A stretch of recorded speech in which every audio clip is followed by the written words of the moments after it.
All right. Good morning. Good morning, everybody. Welcome to the Saturday Morning Mastermind. I'm your host today, Samantha Studebaker Carl, and I'm here with Dan and Lori and Catherine. And today we are continuing our discussion of Sacred Contracts by Carolyn Myss. We're in chapter 6 in the hard copy, page 196, and we're kind of in the middle of a section. This section's titled Exercise Walking Through the Columns. And there's a 3-column chart that's describing or discussing the different chakras. And so we're kind of in the middle of that little section at the part that says review the second chakra now. And but before we get going with the reading, I want to give my friends an opportunity to introduce themselves, and then Catherine, you can take it with the reading. Lori Edmonds in Denver. And Sisik in Las Vegas. Good morning, it's Catherine Clement. And here we go. Review the second chakra now and describe your survival issues as well as your decision-making process. Include your strengths in these chakra evaluations. The second chakra power is creativity, and its strengths include your ability to give birth to new ideas and projects, the stamina to survive physically and financially, and resilience. Refer to the chakra system for details, which is notes in the back, I guess. Remember that you are working to identify the manner in which you perceive reality within a single archetypal pattern. When you are working with the pattern of the prostitute, for example, you will evaluate whether you see events or circumstances only in your terms of financial benefit to you, and whether you're willing to sell some part of yourself to survive or get ahead. Yet reminding yourself that all these archetypal patterns are neutral, be aware that your prostitute pattern can also give you the insight to recognize that you need to move forward, or else you will be selling out your visions and your spirit. In the event that you feel that you have sold out in some way, consider the fears that you associate with the second chakra, because these are the fears that your unconscious will project onto a situation or opportunity. If you fear the loss of financial capital, for instance, then anytime a person presents you with an opportunity to invest in a dream, the lens of that fear will automatically cover your eyes, and all you will see is failure, excluding any possibility of success. The point is always to keep your attention on identifying the way you see the world through this archetype. Then ask yourself how you can work through the fears and limitations that prevent you from living up to your potential life. What positive second chakra strengths do I have, and how have they served me in this situation or relationship? What are their shadow sides? What control issues do I have? Are they connected specifically to the prostitute? For example, do you control people with money, or are you controlled by money? Have I ever felt that I, quote, sold out my integrity or my opinions for the sake of physical security? Would I be somewhere else today doing something else if I weren't afraid of not surviving in the physical world? Moving to the third chakra. Describe how you felt about yourself in the situation or relationship with which you began this exercise. Comments such as it or he just didn't feel right to me, or I have this feeling that something is wrong, are direct communications from your third chakra. They should not be considered just musings or thoughts, because the third chakra is your center of self-esteem. Your psyche accesses your sense of personal power, self-respect, and integrity through this energy center. Using these strengths as references, evaluate the circumstance or relationship you have chosen. Did the person or people involved make me feel disempowered? Did I want their permission and approval before I would even risk following my dream, or did I fear their rejection? Have I ever harmed another person's self-esteem because of issues related to money, sex, or power? Have I ever empowered a person over these same issues? Your fourth chakra, do you want to stop or do you want me to keep going? I haven't read very much, but we're just moving ahead. through multiple chakras. Okay. Your fourth chakra evaluates your feelings about the situation you are examining, automatically analyzing the potential of a circumstance or relationship to either nurture you or to hurt you emotionally. This energy center always corresponds to issues of self-love, meaning how well you care for your own needs and about your own well-being. In relating to others, you draw on your strengths of compassion and forgiveness. From the angle of business and career, your fourth chakra evaluates whether you want to put your heart into opportunities or suggestions. Ask yourself, how do I feel about this situation or this person? Am I harming myself? Am I compromising my emotional well-being by doing or agreeing to something that doesn't feel right to me? Am I bitter because of something I did or said? Do I have to forgive myself for having given in to my prostitute or other archetype? For example, have I sold out or caused another to compromise his or her integrity? Move your attention into the fifth chakra, whose energy helps you formulate how you intend to communicate externally within a situation or relationship. You choose your words and determine your tone of voice based on how you want to manage your power, drawing on strengths such as self-knowledge, personal authority, and decision-making ability. In evaluating the event or relationship from the past that you have chosen, assess your present emotional state by asking yourself, how do I want to represent myself in this situation? Am I holding on to any unfinished business? If so, what is it? Am I prepared to do what it takes to release it? Do I feel that someone forced my choices? Did I have any choice at all? What would I choose to do or say differently now? I think we can stop there. That gives us quite a bit to talk about. Okay. Awesome. And welcome, Thomas. Good to have you. Welcome, We're Thomas. reading the book Sacred Contracts by Carolyn Myss. I don't know if you've seen any of our previous videos on that, but we're a little bit ahead of the videos that we've posted online. So we're in chapter 6 right now, and we're discussing the chakras. So I like how they're talking about kind of identifying the different aspects of ourselves with our chakras and like the feelings that come up for them. Was I where think was it? I Thomas was reading. I was excused trying to. himself. You what? I think Thomas excused himself. Oh, I did see that. Didn't Okay. mean to be here or something. I don't know. He said, what did he say? Hi, everyone. I'll join back. Please excuse me. Okay. Right on. Okay. What was I just saying? I like how she's kind of connecting the different emotional feelings to each of the chakras, because I feel like a lot of times those emotions are in different parts of our body. And so then when we have these feelings come up, as is kind of recognizing, oh, okay, these are the different processes that are happening within our chakras. So we talk about the second chakra being like survival issues and decision making process, power of creativity, ability to birth new ideas.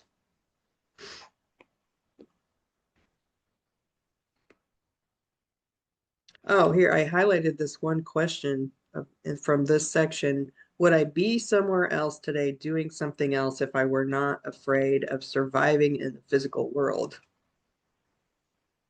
I feel like that's a pretty big question right there, because I don't think I'd be doing what I'm doing. Yeah, that About was it. how many choices have I made throughout my life that were based on this, kind of surviving in the physical world, or programming according to what I think I'm supposed to do in the physical world, because this is what everybody says you're supposed to do. It's like, how would my life be different if I had made decisions from more of the soul part of myself versus the physical aspect of this universe. I don't know. I'm curious about that. I feel like I'd have gone in a whole different direction if I'd just known different things or Yeah, experienced I my young life really, in a different way. I don't know.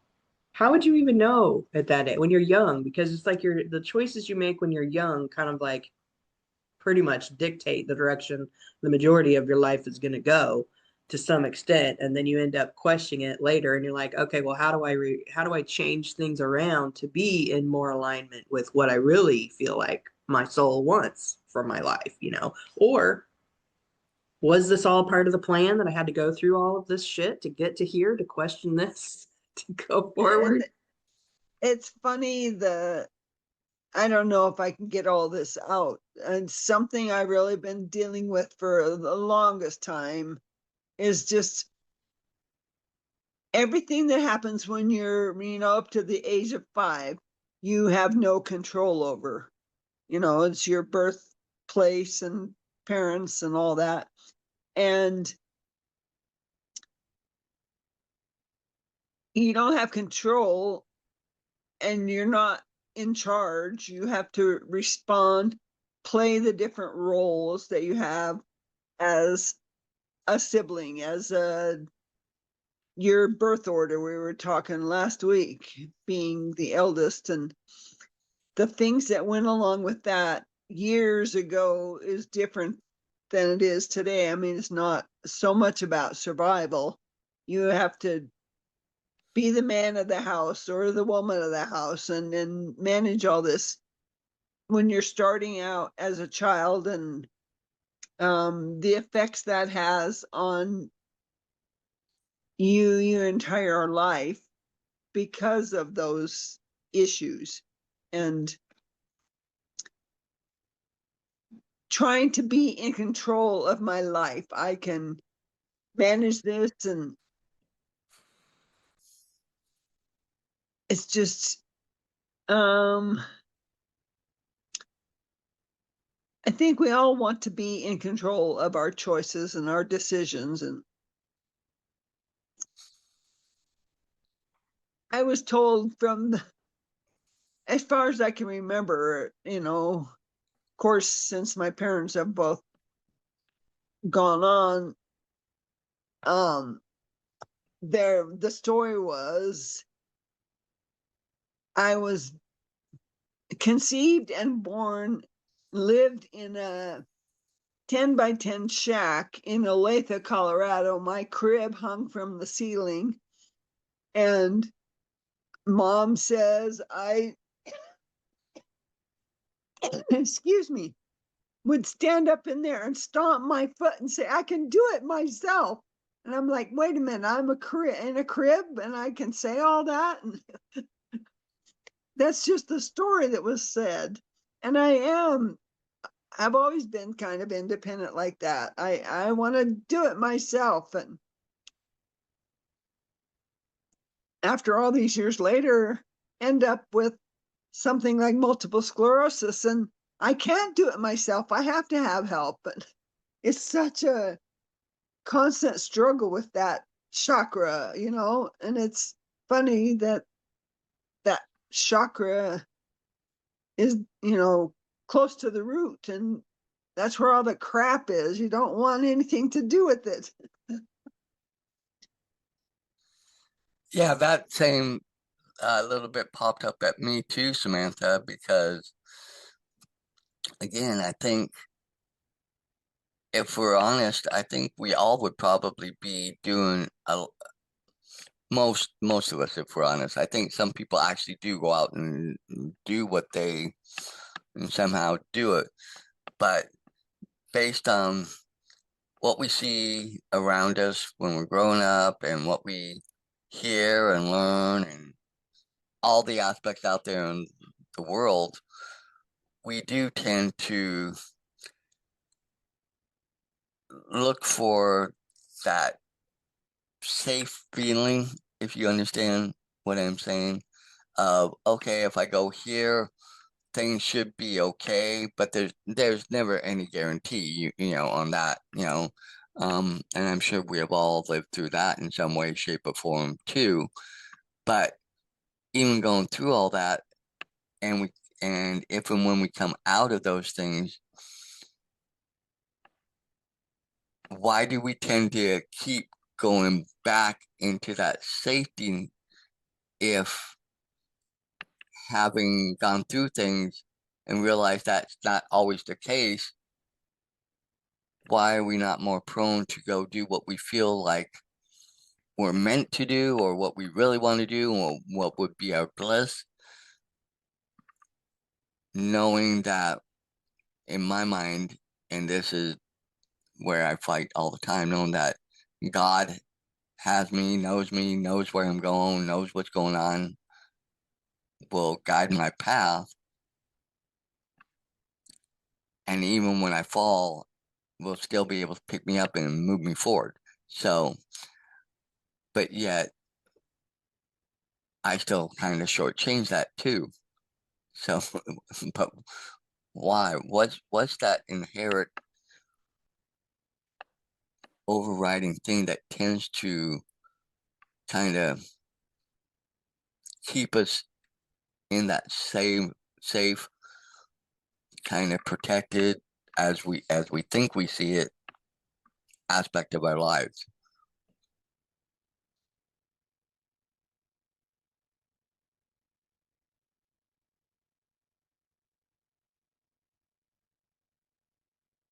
Yeah, being pregnant at 16, I started making decisions from that moment on towards survival of me and the baby. You know, it was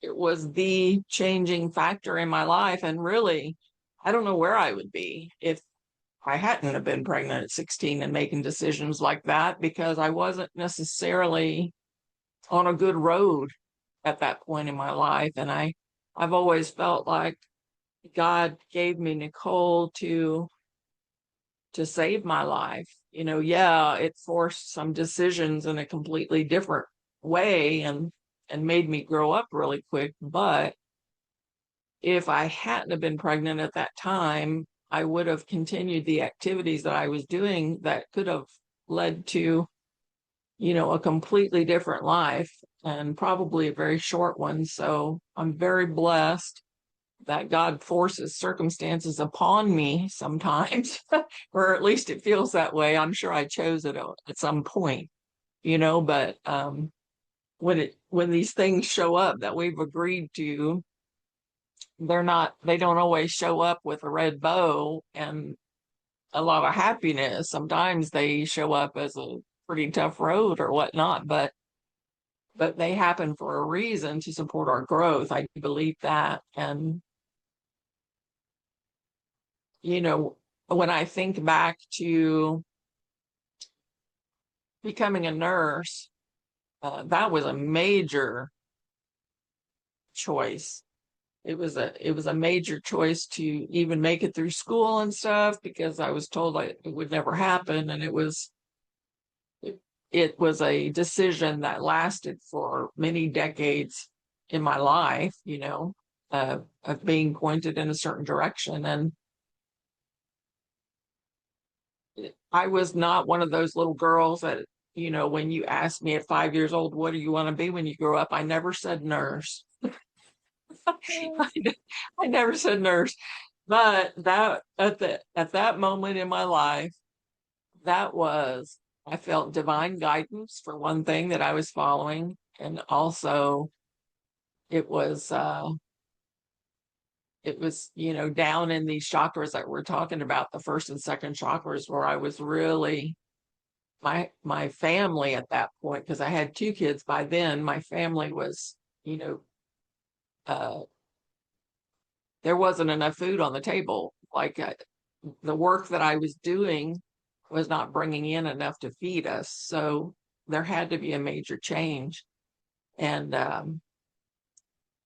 it was a comfortable change. Once I got through it, it was kind of hard to get there. But once I got through it, it was It was a profession that I felt proud of. You know, I was helping babies every day, and up until that point in my life, I had been kind of a failure at things that I had tried, and it was something that I did well, and it was a profession that was respected, and somehow that gave me more confidence and uh, to feel good about myself, where before then I hadn't really felt very good about the way I'd been running my life. So, you know, these changes can be huge and affect your whole entire life. I can't even imagine where I would be if I hadn't become a nurse for all those years.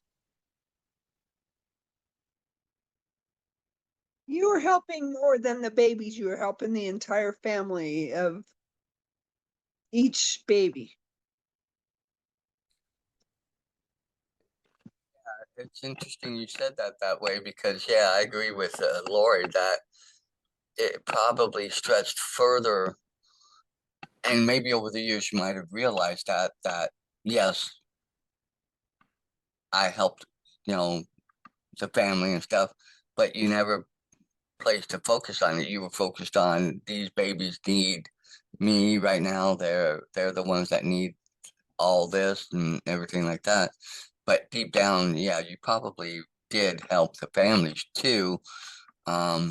Just from what I think we know of you, you have that very big heart in that sense, and I think you probably alleviated, relieved, gave them compassion, and spoke into them with that to help them get through maybe in some cases what was a very traumatic experience for them, depending on the circumstances. So yeah, I agree with Lori on that.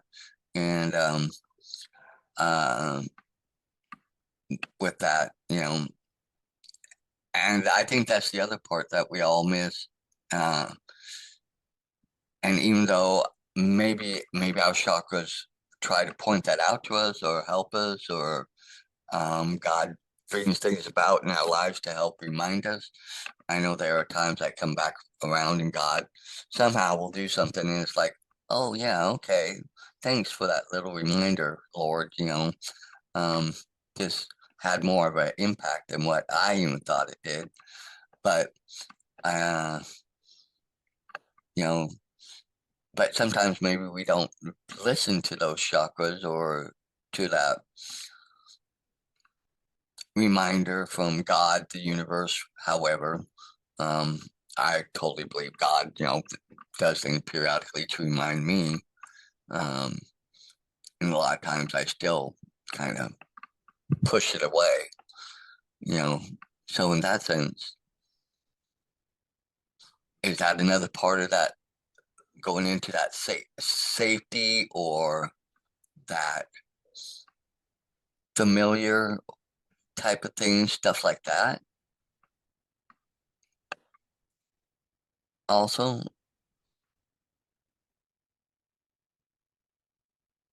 We all pretty much have that tendency. We, of course, want to be safe and help those around us, family members.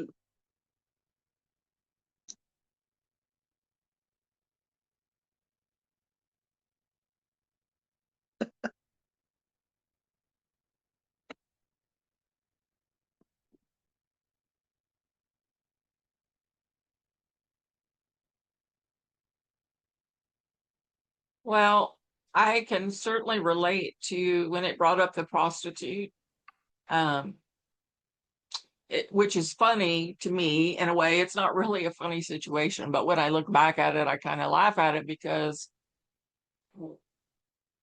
when I was 16, um, you know, I was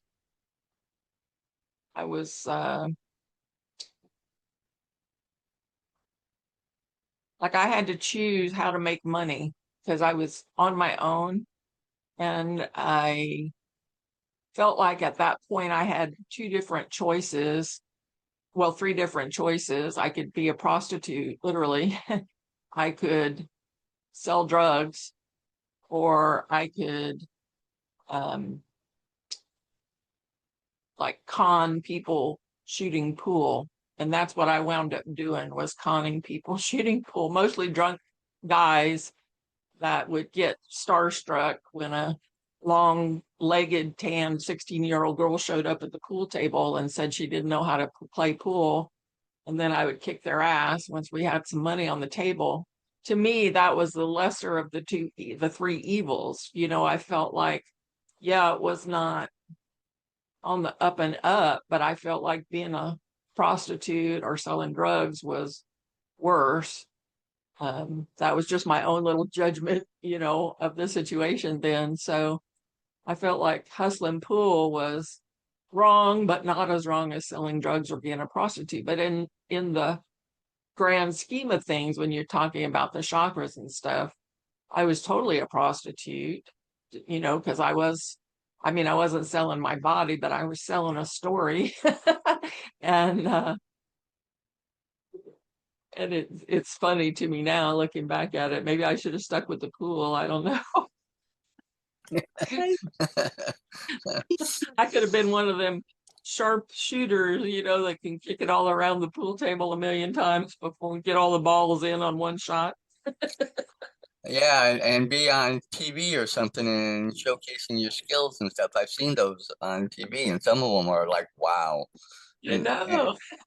Yeah, and they're Sister, I can't believe how much our young lives were exactly the same, you know. I got pregnant at about 16 and I was all that. I was a pool shark and that just cracks me up. How long have I known you? And I didn't know those things.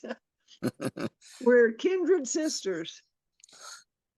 but it's funny how I believe Samantha had to step away to deal with some stuff. So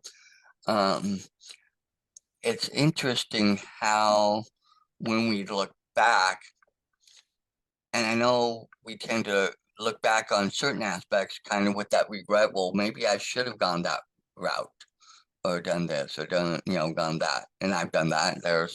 There's one area in my life where I know had I gone the route I really truly wanted to go, but didn't, my life would be probably very, very different and vastly different. I don't know what way, but I went more on the route and not necessarily my chakras but it was me being a lot safer, and two, listening to my mom and what she was saying,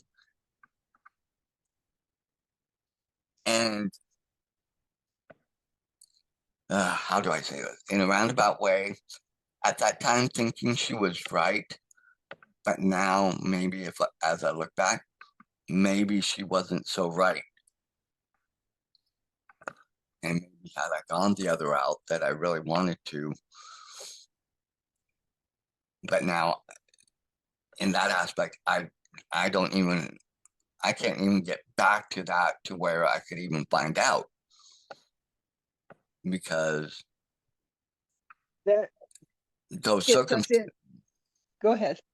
the aspects of the certain, circumstances and the interactions and the things that I would have had going that route at age like 19, 20 or so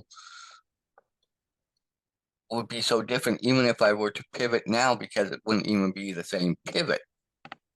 So, it's just how much the safety thought and of where we're at and what we're going through and what we're dealing with, and based on circumstances at that time, like you and Catherine going through what you went through, looking back at my mom with what she went through, and now looking at it from a whole nother aspect.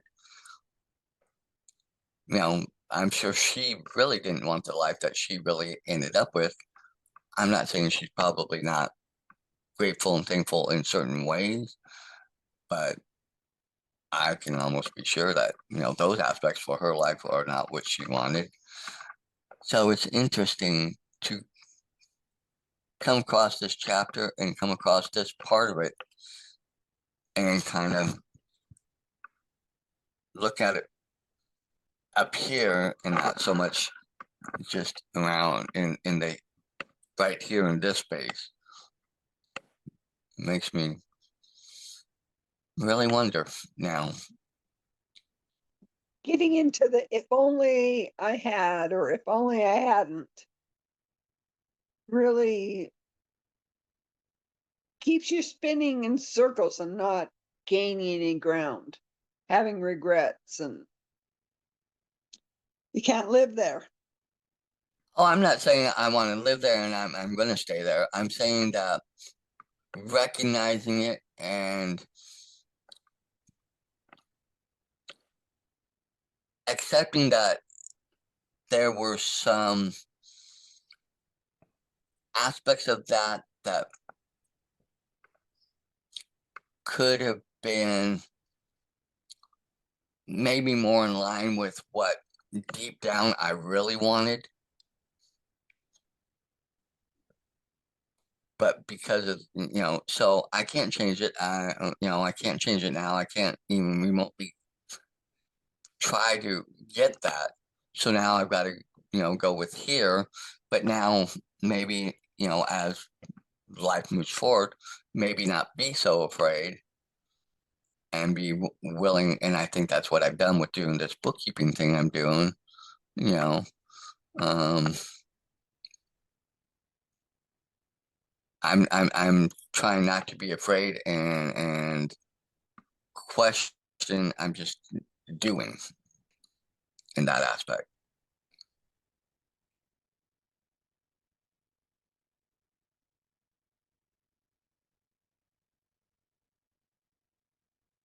Should we read some more?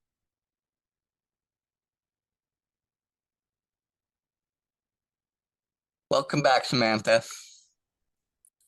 Hey, I would share, but I haven't been listening for the last few minutes because I was dealing with that sale. So Congratulations on that. yes, thank you. I am glad to have one piece of equipment that is not making us any money out of my driveway. So definitely. It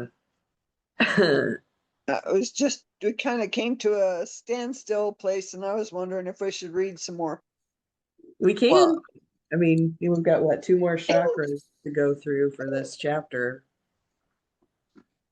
But if we've got more to talk about, then yeah. we were just talking about kind of the chakras and how they kind of play into the decisions and the kind of what if we had really gone certain routes, but we kind of talked about that. But yeah, we can go more into I just had a chakras. thought. I came across an article the other day and I shared it on my Facebook page, and it was about aging ourselves, like with our self-talk. And of course that brought me back to the our book, the What to Say When You Talk to Yourself discussion. And then it also reminded me of a couple of different books on healing yourself as well. And it brings me, the reason I bring those up is it kind of correlates to these emotions that are in our bodies in different places, like in these chakras where we hold these feelings and experiences, and how much self-talk plays a role in all of it too. And like I noticed that Thomas had made a comment in there about his upcoming competition that he's got, and he's got a lot of negativity inside, and I'm like, I deal with that every day. Every day I have some kind of negative baloney that is coming up in my mind and is causing me anxiety or just worry, those kinds of feelings of, what if this doesn't work out, what if it doesn't go the way I want it to, whatever. And then as we've been talking about all of our the chakras and where these emotions kind of land in our body or show up in our body, or however that all kind of works together, is I recognize that when I have pain, is that it is it's like a physical representation of my anxiety or my worry. And but anyway, so this article was talking about how it's Vishen Lakhiani from Mind Valley, and I love that website. They've got so many different personal development things on there and programs and everything. And but in this article, he was talking about how he was all the self-talk he was doing was causing himself to age himself. And so, for instance, he was playing with his kids, and the kids were wanting him to do some activity, and he's like, "No, I'm getting too old to do that," you know. And he would make those kind of comments, and and I'm like, "Gosh, how many times have I been doing that? That I'm making myself older than what I really need to make myself." And but how much do we do that to ourselves when it's not relating to age, or it's not relating to our bodies? It's actually bringing ourselves down in whatever it is we're trying to accomplish. Whether, you know, we've got a, a competition that we're trying to participate in, whether we're trying to grow our businesses, whether we are trying to just change our financial situation or do more in life, or whatever it is, we tend to have this negativeness that we say to ourselves, and then you know, that makes us actually kind of like the self-fulfilling prophecy, is we create more of it in our lives by saying those words. And then, and if we instead start changing the things that we talk to ourselves about. I was watching a silly show yesterday. Actually, I wasn't watching it. It was on the background. The kids were watching it, and there was this one part in the TV show where the mom she's there with a friend, and she's complaining about her life. She's like, "God, the kids are always making the house a mess, and I never can get out the door on time, and I can't, when I get to my job, nobody wants to buy anything." And then she's like saying all these negative things, and her friend was like, hang on a second. No, you need to change the way you are framing this. She's like, you need to stop saying it like that. You're saying it and you're making it worse for yourself. She says, you need to change it up and be like, I'm a mom, even though my kids are making a mess and I never get out the door on time. I am always gung ho to get to my job and talk to these people, and they're gonna buy stuff. They just aren't today, you know. And she was just like, I was like, isn't that funny? The things that just kind of pop up in life to remind us about how we can just reframe that baloney that's in our brain and just change the way we feel about it, and change that energy that we're putting behind it. Even just changing the slight tone of our words can make a big difference. So even if we don't change all the words, we can still change the tone and change the energy level with it. And like, we forget that, right? And it was just a great reminder. I feel like that's the biggest thing with with so many of the things that happen in our lives, is we just got to change the way we're talking to ourselves. Even if we don't necessarily believe it in the moment, we can write down what we want to say, we can write down what we want to feel, and then we can just repeat that to ourselves until we get it. I don't know. That's my thoughts. I'm thinking if it's all baloney, I don't want anything to do with baloney.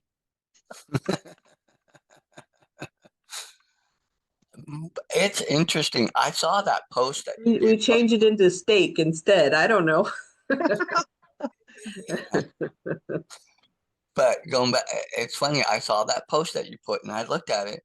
I even went back, and my brain kind of thought about that book, and then I kind of jumped to when we did Soul Contract 2, I think it was, and going to, you know, Catherine's comment Your soul's earlier. play. Yeah, whatever that one was. But how? But then when we get here and we don't remember the contract and we're going through everything, so with that, but it made me think of the book and remembering of what, you know, and it's like, oh yeah, we did go over that, and sometimes I just need to reframe it. And how often do I not reframe it? And I just sit there and carry on in my stuff. But lately I've been trying whenever I'm, get in my moments where I have the self-doubt or in this case, the prostitute comes in to try and sell me out to whatever I feel is going to be the best. I'm trying now to at least stop myself and say, okay, God has something more for me. I'm on this path that I'm taking. I'm trying to affect and change what's going on in my life. So stick in and keep that positive thought going and keep focusing on that aspect and those things and push out all this negative, because I've been getting bombarded all over the place with negative and this and fear and anxiety and this and that over everything I'm going through right now. And I'm trying to bring in some of the things but that post the other day kind of helped me and reminded me of that. And it's like, okay, yeah. You know, and then now this book and the chakras are trying, to get back and listen to what am I really presenting, or what am I presenting to the world out there or dealing with the world in order to, I want to use the word protect me, but it's not to protect, but I think you understand what I'm getting at, to kind of keep everything at bay. And it's easier said than done sometimes, but maybe hearing some more about these other chakras might help along with this too, what we've been talking about. How much of our self-confidence and self-esteem is based upon how we talk to ourselves and what we're thinking? And because I know that little voice is constantly chattering in my head. Well, what about this? What about that? And is it really important? And finding the confidence to continue with what I'm working on. Yeah, and I just wanted to say, for Thomas, because hopefully he'll come back and watch this recording. He might be having some connectivity problems or something why he couldn't stay on, but I just think it's an incredibly brave thing to do, to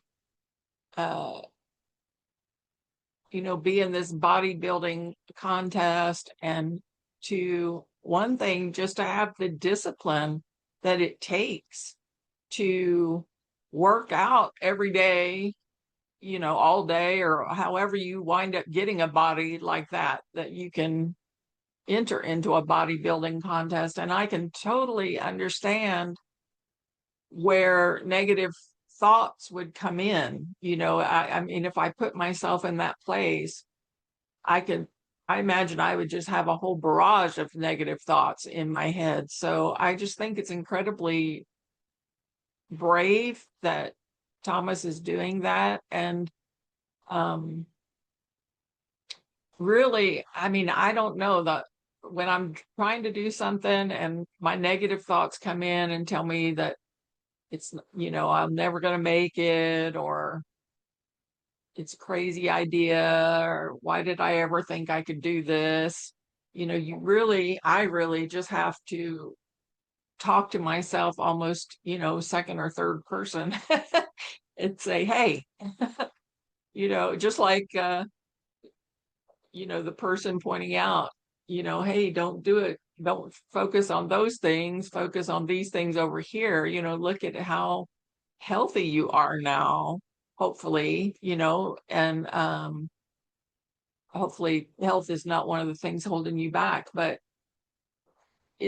to dedicate yourself to a goal like that, and then having the discipline to follow that goal. Like, I think you've already won, whether you win or not. You know what I mean? Like, doing something that tremendous, especially for your physical body, because most of us ignore our physical body or try to or bury it or whatever whatever we do with it, but we don't have it out there on display. And because it would show how undisciplined we are when it, you know what I mean? Like Samantha knows we have a common friend together who is very disciplined. You know, she's got a trainer, a physical trainer, and she goes to the gym every day, and she's puts pictures of herself up and how much progress she's made. And I, you know, just like talking about Thomas, I just think she is so incredibly brave to especially share the pictures and stuff, because it's really showing where she's at, where she was, and how much she's gained. And I love that for her, but it takes a lot of courage to do that. And I'm sure, you know, there's been many times where she's just wanted to pull the rug out from under herself on that, you know, but she continues to stay strong. And it's really, no matter what you're trying to accomplish, whether it's starting a new business or bodybuilding or even doing an art project, you know, it's really about where you allow your mind to focus. And you do have control over it, not necessarily, you may not be able to stop the negative thought from coming into your head, but you definitely have a moment there where you can stop and say to yourself, hey, don't focus on that. You know what I mean? So It's so hard not to get into the comparison and competition and criticism that we have of ourselves and our environment. And depending on what part of bodybuilding he's in, if he's in the actual like competition for lifting the weights and stuff, or if he's out there one of those bodybuilders that they go out and have to pose and do poses and, you know, do this and that, and get critiqued on the definition of their muscles and this and how big or how well they, you know, that's, I'm going to liken it, it's the male form of a pageant, for lack of a better way of saying it, you know, and they have women side of it too for that. But, you know, but the critiques and the things that they deal with are just as bad as like the women from the, you know, Miss America or Miss Universe or whatever, you know, they have that same level of critique, and I'm sure the same level of, you know, whereas all of us, we just kind of, you know, deal with our own insecurities just in general against the general world, but take that and then multiply it, you know, probably thousands of times. That's immense, you know, negativity that you have to deal with. And my, and dealing with negativity, a lot of times I'm fine with I can kind of push it aside or focus on things during the day or say something, or but my time is a lot of times I'll be dead asleep and all of a sudden I'll wake up to use the restroom or something, crawl back in bed. Next thing, a fleeting little thought, and somehow that fleeting little thought will get into my brain, and I'm trying to say, no, don't think about it. Go back to sleep. No, don't think about it. And the more I do that, it seems like somehow it just keeps, that loop starts to create, and then I can't go back to sleep. And I'm trying to understand how I'm trying to understand how to deal with that one, because that's the one that bugs me the most, is when I'm trying to sleep and, you know, and is it part of my chakra still trying to tell me something that I'm not listening to, or that I'm not getting it, or, you know, it drives me batty. And sometimes I don't get the good restful sleep that I need when I know I really need sleep, and that is a good benefit. But it's so hard sometimes, these negative thoughts, when they come in, to move them, for lack of a better way of saying it. in that place when I'm trying to sleep, if that happens to me, then I start repeating the Lord's Prayer over and over, and I go right to sleep.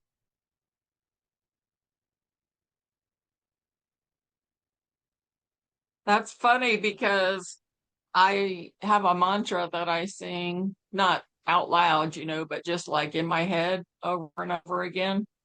And it's about world peace, because I figure if I'm not focusing on the right thing automatically, then I'll just make myself focus on something that I feel has some worth, which for me, world peace is my biggest prayer. So, and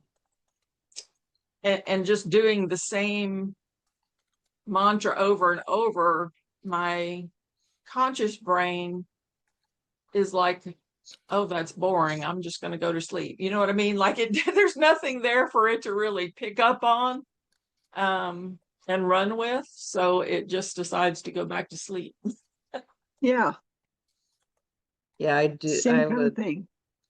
If I have thoughts that are like worry thoughts or to-do list thoughts or those kinds of things, I have to write them all down. I have to like get in my phone and make my list, so then they'll be out of my mind. I'm like, okay, I don't have to think about it anymore because it's on my list and it'll be handled. And that helps me. But when it's other kind of stuff that's going, just worries and blah blah blah, yeah, I literally have to change what I'm thinking about. And for me, it's silly, but I do math problems in my head until it makes me go to sleep. I'll just try and make bigger and bigger addition problems or subtraction problems until I'm like, okay, that's too big of a thing to do in my head.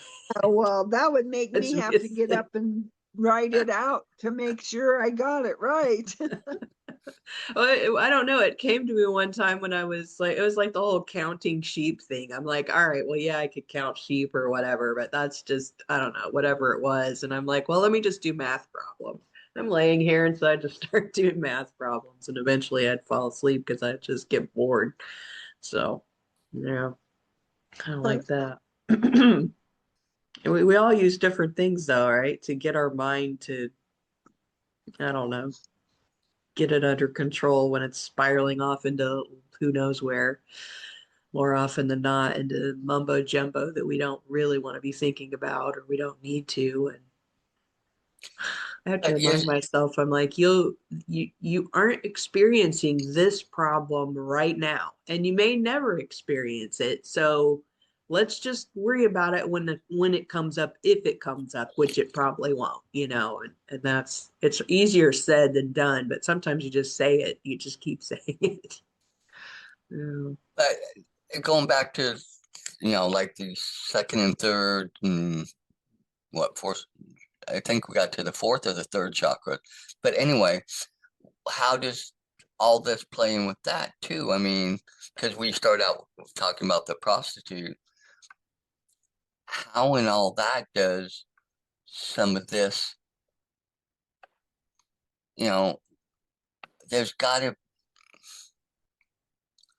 be something more in there that maybe even I'm missing on my own stuff that, or maybe,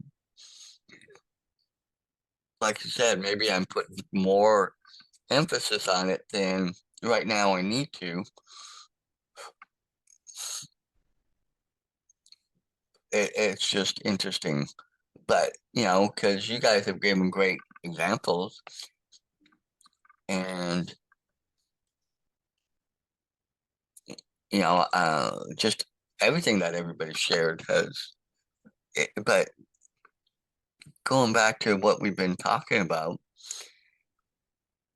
how do we deal with this more, getting more in line, I guess, or June, or because like I said, again, reiterating, I don't know a whole lot about chakras, so this is all new stuff to me too, hearing some of this. I think it's really interesting I mean, I don't know who thought all this up, or who this information was originally downloaded to, or however. Like, I don't know, but it is interesting how the different chakras connect to different parts of your body that you feel anxiety in, or whatever, during certain experiences. And like we were talking about the second chakra, and how it's still, the root chakra is really based in security, but so is the second chakra, because when you're nervous about something, you get like butterflies in your stomach, or you get that dreaded, oh, I shouldn't have done that feeling in your stomach. Or like when you're afraid to speak your mind or whatever, how you get that, like when you're supposed to be saying something, but you're not, you're afraid to say it, like you get this, it's not a pain, but it's this feeling right there in your throat, where it's just like, it is a physical sensation that feels blocked, for lack of a better word. And then again, how freeing it is on the other side of it when you do push through that anxiety, and how I imagine, I don't know, because I still have some security issues in some aspects, but when you, for instance, I wonder if somebody who's like made it financially and they're a millionaire or whatever, do those security issues go away then? Like, are those conquered, or are they still feeling them? Because when you have something and you haven't had it before, you do get kind of almost like the Gollum with the ring in the Ring of the Lord of the Rings. My precious. You get kind of um you don't want to lose it, because you know what it's been like to not have it, right? And you get protective over it, and then you worry about losing it. And so I wonder if there's ever another side to all of these, other than just being a monk up on a hill somewhere. That's so funny. I mean, it's so true though. I mean, I've been at multiple different levels throughout my life financially, and not that I'm anywhere near being a millionaire, or any of that, but I am obviously, I mean, my situation financially is better now ish than it was when I was living in the camper and we were barely having any money coming in, right? But at the same time, I'm still faced with all those same feelings. What is that saying? Wherever you go, there you are. you know? So I feel like that's the way it is. I mean, no matter where you are, and my sister sent me a message yesterday. She's going through a manifesting class, and so she's speaking what she wants into existence. And so she sent me this message, and so many of the things that she was saying, where she was expressing her emotional connection to the thing that she's trying to manifest, I'm like, that is the same thing. Everybody is wanting that feeling.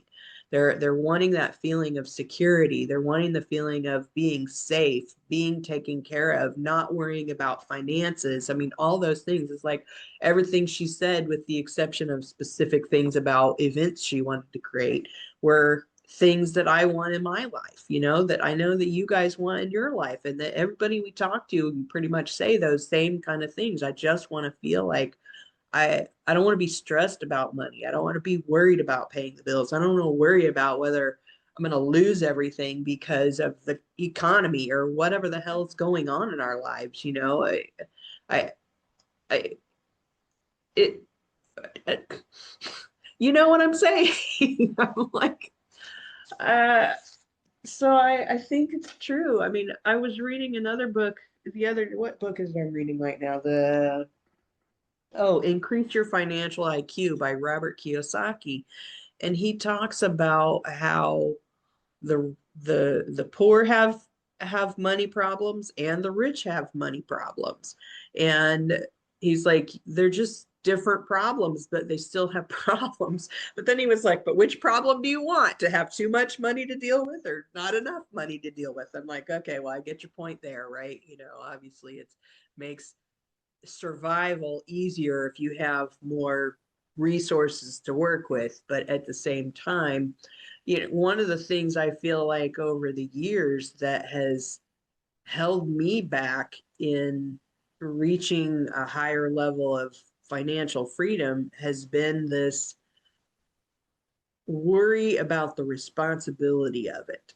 And you know what it takes to get there is, do I want to do the work? Do I want the responsibility of all the employees and all of the equipment and the liability of dispatching them all out into the world with all the crazy drivers? You know, there's so many different aspects to what a millionaire, if you will, or more. I mean, well, I was on what was I on yesterday? They were talking about, oh, I was on a business call last night, and the leader on the call was talking about Elon Musk having like crossed over into like $1 trillion worth or something like that. And he's like, you know, we're none of us are anywhere close to that, right? And he was talking about how, you know, if you stretched all the dollars out between here and the sun, it would wrap around the sun and come back to us, and that, you know, that much money is just unfathomable. And I'm like, yeah, and what did it take for him to get there, and how much responsibility and how much constantly this and that and the other always coming at him from every different way. And I'm like, it's like on one hand, sure, you've got the financial security of your everyday living existence, right? Your house is paid for, you've got food on the table, your family is going to good schools, etc. You know, all those little things that we all kind of want for ourselves. But yet at any moment, some big aspect of some part of that could blow up in his face. I mean, literally, he's got rockets that I mean, you know, can you imagine the amount of stress and I, I, but then at the same time, it's like all the different things he's doing in the world to advance humanity and technology and just so many different things. And it's just like, wow, I can't even imagine what it takes to even coordinate all of that. You know, so I don't know, my point is on all of that conversation is basically just I know that the things that hold me back, a good portion of it is that the idea of the weight of all that responsibility and what that could mean. And I know that's a lot of self-talk too, because you know, if we do reach this next level, or we do take these steps to grow more, what's that going to mean on the responsibility side? And I remember feeling back in the mid 2000s when I had my pet grooming business and my husband had his trucking business, and I'm managing all the finances for both of those, and I had employees over here, he had employees over there, we had our kids we were raising, I had all these things going on, and I just always felt pulled in every direction. I was stressed out all the time. I was worried I wasn't being a good mom. I was worried the house was falling apart. I was worried that the guys were going to get in truck accidents, and that, you know, a dog was going to end up getting overheated under a dryer or something. I mean, there was all these different things that were going on. And I remember thinking to myself at one point, I wish I could just be a Walmart greeter and have absolutely no responsibilities other than smiling at people, you know. And be careful what you wish for sometimes. But, you know, I mean, I never ended up being a Walmart greeter, but I did work for a Walmart at one point, and that was it. It was the least stressful time of my life. But yet, you know, again, finances. You know, how do we support our families when we barely have any money coming in? And it's it's stressful too. It's all stressful, no matter how we look at it. And unless, of course, we change our self-talk and we quit saying it's stressful and it's a big responsibility. This is a big adventure. This is exciting. I am excited about what the future holds. It's all going to work out. Yay. Yeah, I get so frustrated because now we're in the age where AI and all these robots are doing all these things for us, and that leaves us with nothing to do. And then how do I feel about myself then? I just can't stand it. I guess I just got to keep telling myself my future's so bright, I got to wear shades.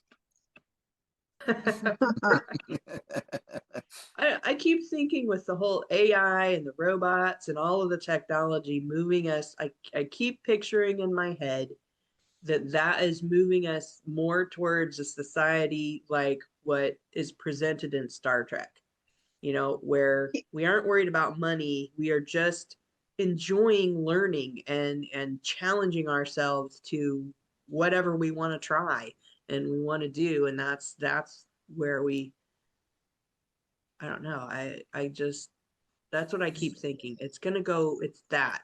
Star Trek is so much. I mean, it's they have how many different Star Trek shows are there, and how many people are following that? How many of the ideas that were presented in there technology wise have been an inspiration to people to actually create those things? I mean, what if that is the direction that our world is going in, is like a unified humanity versus us versus them, where we I mean, sure, when you go out into the universe, they have strife and there's all these other alien people that are, they end up fighting with or whatever. But at the same time, they're still, as humanity, focused on exploration and science and creation and just all the most interesting, fascinating things. And And we aren't worried about whether we're able to feed ourselves. We're not worried about whether half of our world is at war with each other. We're all, yeah, I don't know. I got the mailman showing up. I might have to sign for something. I'll be right back. I also see, but I see in that too, that man and man humanity being humanity the way humanity is will somehow um F that up. But the more I see AI and stuff like that, I tend to go towards, and I don't know if any of you have seen the movie Wall-E, the Pixar movie about the two and the people just sitting on their little, and they're like lounge chairs, and they have these screens across their faces as if, we're already tethered to our phones. Basically, they may not be on our faces, but, and they get moved around on these little platforms that go all over the place, and robots are doing everything for them. And we become these useless, nothing blobs. And that's where I see a lot of this heading because there are a lot of people that have lost jobs already because in like warehouses and stuff, robots can do these jobs faster. They can keep track of inventory better, faster. That's where I see that going. That's we're all part of the cosmic dust floating around and moving this over there to the trash and moving this over there to the collection of whatever it is, and leaves us with no purpose. And that's what I really have been struggling with, is what is my purpose here? Why am I here? I still think And I was just going to say, I think we're still a little ways off from that, but yeah, I get what you're saying. it's headed there, is what it seems like to me. I guess we're after the hour or so. Yes. But I know Catherine probably has to go. Oh, wow, you're still here, Catherine. Well, my other meeting that I normally have on Saturdays I don't think they're having it today. If they are, I can't find the link. So, Oh, okay. Okay. You're on a little reprieve. Okay. yeah, Happy to have you here with us. Oh, thank we love you. it. We love it when you're here with us. Um, Well, but AI gave me a reprieve last night because we're trying to make frequently asked questions section for the website, and it was so easy for me to just go to ChatGPT and give them the website name and say, go scan this site and create a frequently asked questions section for me. And it did, like in seconds, you know. And I was just relieved that I didn't have to do all that. Oh, it looks like Thomas made it back on. Thomas, Yes. we said some things while you were gone in case you got back on. If you watch the replay, there were some things that we said. But we're happy to have you, and Samantha, did you get that taken care of? Yes. But oh, what I was just doing. So, Yeah. Okay, yeah. Yeah. No, I had to meet the male person. It wasn't the mailman, it was the mail lady. So I had to get but yeah, Uh, actually Thomas, what I was thinking since uh, we lose him again. He's gotta have connection issues. I'll send him a message and I'll just send him a link to our recording today so that he can watch it more sooner than later, because I think I'm probably 10 weeks behind on getting things posted on the YouTube channel. So I've got them on there, but I'm But like, get on the stick. No. well, I mean, I have like 5 more videos uploaded to YouTube, but they're scheduled to go live one each week going forward. I was just behind on getting them on there. So I still have a few that, we appreciate that you do that. Yeah, thank you. yes. But Yeah, cause I'm seeing the posts in Facebook and stuff sometimes and stuff like that, so they are going out. cool. But it's you know, we were just talking a little bit about Star Trek, and I brought up about Wall-E, the movie Wall-E from Pixar, and I think we're headed more that way. Nah, there's only one Wally movie. There's only one ridiculousness movie. I don't know. You know that one that was called? Is it called Ridiculousness or it's called Idiocracy? That's what it's called. Yes, people tell me about that. Idiocracy. Yes, that show.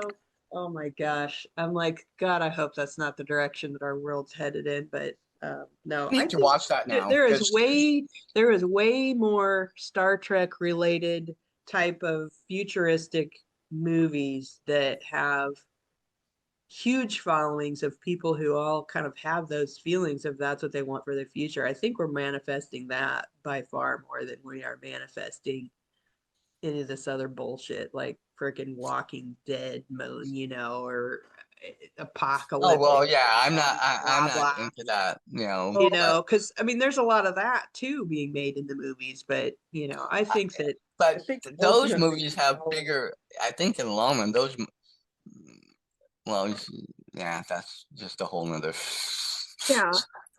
What about discussion. the TV show Last Man on Earth? I watched a season of that. And it's so That dumb. was bizarre. It was so dumb. I never watched that. Oh my God. No, There's don't. some of those shows that you watch them because you're like, oh, this should be something, it'll entertain me for a minute. And then you're just shaking your head through the whole thing going, oh, good Lord. But did you watch it any You're not more than the missing first season? anything, Catherine. Hmm? I said, Catherine, you're not missing anything. Oh, was it? Yeah. I never watched it, so I didn't even know it was on. And oh well, whoopee. Right. Yeah.